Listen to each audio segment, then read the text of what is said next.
LEGO has made over 1,400 Star Wars sets. Some of them are legends, the UCS Millennium Falcon, the Death Star, the Imperial Star Destroyer. People have those things on display in their living rooms. They're basically furniture at this point. And then there's these. Sets that came out, sat on shelves, and basically disappeared. Nobody's talking about them. Nobody's hunting for them. I've moved thousands of LEGO sets and some of these things just will not sell. And honestly, after making this video, I kind of understand why. Let's get into it. We're starting with the sequel trilogy, and look, I know that's a sensitive topic, but many sets from this era were buried. The movies came out, people had very strong opinions, and the merchandise went right down with them. First, Battle on Takodana, 75139, 2016 tie-in to The Force Awakens. You get Kylo Ren, Maz Kanata, 2 First Order Stormtroopers, and Finn. That's actually a solid minifig lineup. The build itself, it's Maz's castle, kind of. It's more like a wall with some trees, not exactly a showpiece.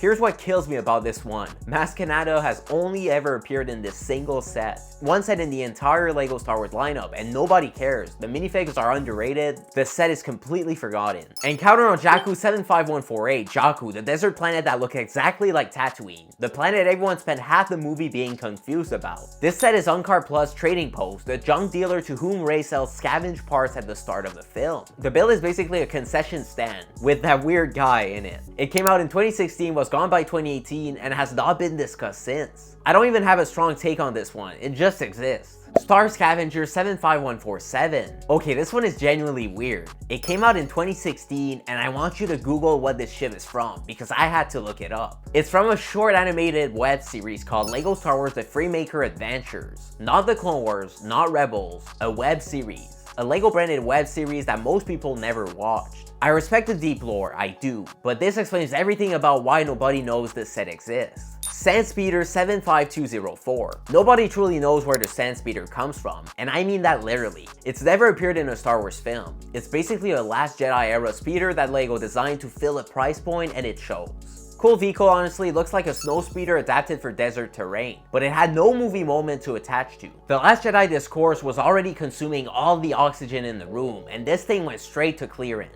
Tracker 1 75185. Another Freemaker Adventure set, and if you don't know what that is, go back 2 entries. The ship is decent. The MOC Hunter Droid minifigure is actually pretty cool. It's a villain, exclusive from the show. But if you haven't seen the series, there's zero context for any of it. You're just buying a black spaceship with a droid you've never heard of. Genuinely hard to find now, and the reason nobody's looking is the reason it's on this list. Real quick, if this video got you in the mood to actually buy some LEGO Star Wars, we've got you covered. Behind this channel is Collector's Kingdom, a Canadian collectibles shop. We've moved over 15,000 items on eBay alone, so when I talk about this stuff, I'm not just a fan. I buy, sell, and ship it every single day. On the website right now, we've got LEGO Star Wars sets and minifigures. Inventory moves fast, so whatever's there when you check is what's available. Real photos, real condition. First order, use code collector for 10% off. We also buy collections, so if you've got LEGO sitting in a box going nowhere, reach out. Links in the description. Let's get back into it. Resistance X-Wing Fighter 75149. Quick question, when you picture a LEGO X-Wing, what comes to mind? Not this. This is the budget Resistance X-Wing from The Force Awakens. Post-ship technically, but the cheaper version. It came out the same year as the much better, much more detailed Post X-Wing at a similar price point. If you had $80 and 2 X-Wings in front of you, you would buy Pose.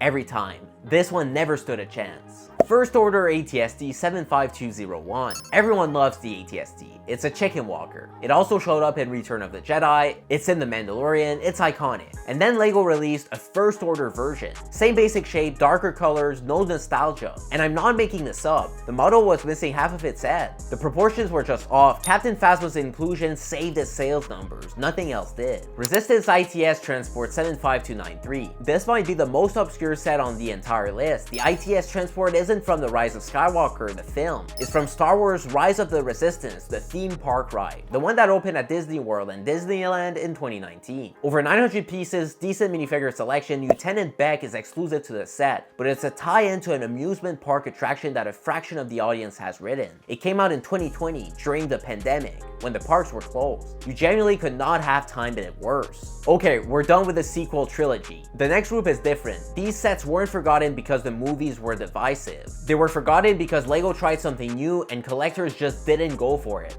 Droid Commander 75253. 2019, LEGO looks at coding toy market, where things like Spiro and Dash were doing well with kids, and decides to make a Star Wars version of their Boost robotic system. You get 3 buildable motorized droids, R2-D2, a Gong droid, and a mouse droid. You program them through an app. It generally sounds cool when you describe it out loud. The problem is, it doesn't know what it is. It's not quite a LEGO set, not quite a coding toy, not quite a collectible. LEGO Star Wars fans didn't want to program their R2-D2, they wanted to put it on a shelf. It bombed, got discontinued fast, and most people don't even count it as a real set. Action Battle Hoth Generator Attack 75239. Action Battle Land or Assault 75238. Action Battle Echo Base Defense 75241. These 3 are basically the same story, so I'm running them together. Also 2019, LEGO launches the Action Battle Subthemes, sets with built-in spring-loaded launchers and knockdown targets. The idea is that you can actually battle with them. Knock the towers over, blow up the structures, actual play. And look, I get the vision. For a kid who wants to do something with their Star Wars sets beyond displaying them, this makes sense on paper. But the LEGO Star Wars collector market is massive and they had zero interest in it. The builds weren't screen accurate, the play feature made them look cheap, and they had no display value at all. All 3 were gone within a couple of years. Still pretty easy to find them cheaply because nobody's fighting over them. This next group I call the generic vehicle problem. LEGO has made a lot of ships, and some of them just never gave you a reason to remember them. Rebel A-Wing Starfighter 75247. The A-Wing is a real legitimate Star Wars ship. Return of the Jedi, Rebels, Rise of Skywalker, people like the A-Wing. This set though, 2019, low price point, 2 minifigs, small build, came out right alongside a bigger and better A-Wing options. It was filler from day one, forgotten within months of hitting shelves. Flash Speeder 75091. The Phantom Menace 2015. The Flash Speeder is a Naboo ground vehicle that appears in the background of the battle scenes and basically nowhere else in Star Wars history. Solid little build, 2 battle droid minifigs, and I can tell you from personal experience, I've had these sit in inventory longer than almost anything else I've ever stocked. Impossible to sell. People don't know what it is. They don't have nostalgia for it. It just stares at you from the shelf. Rathtar Escape 7180. The Rathars were the rolling tentacle monsters from The Force Awakens, the ones that get loose on Han Solo's fighter. People thought they were fun for about 5 minutes and then moved on. LEGO made a set around them, a selection of the fighter, some cargo containers, and a Rathtar creature build. The minifigs are actually decent, Han Solo, Finn, a couple of gang members. But you're asking people to buy a set themed around a creature from a throwaway action sequence. It never had legs, no pun intended. Eclipse Fighter 75145. Freemaker Adventures again, 3rd one on the list if you're keeping count. This is a sleek dark side fighter and it's honestly a nice build. Nari is an interesting villain minifig from the show, but same problem as the others, zero brand awareness outside the show. If you haven't watched it, you're just buying a black spaceship with a character you've never heard of. Death Star Cannon 75246. Death Star Cannon, even the name sounds exciting. It's a small set, about 150 pieces, 2 minifigs, a turbo blaster cannon that's meant to represent a section of the Death Star's surface. Fine for what it is. But 2019 was the year the UCS Death Star was still fresh in people's minds. If you wanted Death Star content, you weren't buying a $30 little set. You were saving up for the big one. This sat on shelves, got clearance, quietly vanished.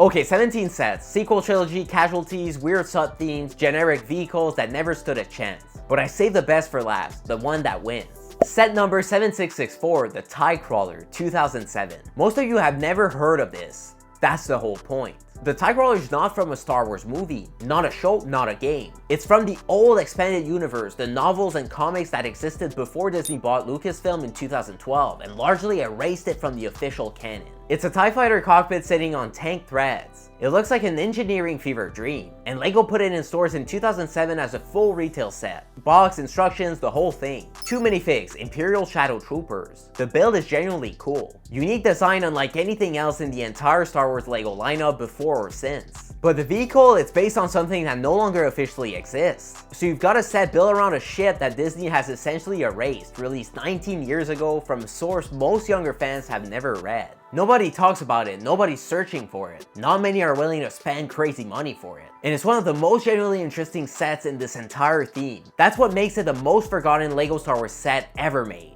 Here's what I want to leave you with though. A lot of these are actually decent buys right now because nobody's competing for them. Prices are low. If you made it to the end of this video, thank you. That means you're as deep into LEGO Star Wars as I am, which is either impressive or a cry for help. I genuinely can't tell anymore. Drop a comment, which of these did you actually own? And which one surprised you the most? See you in the next one.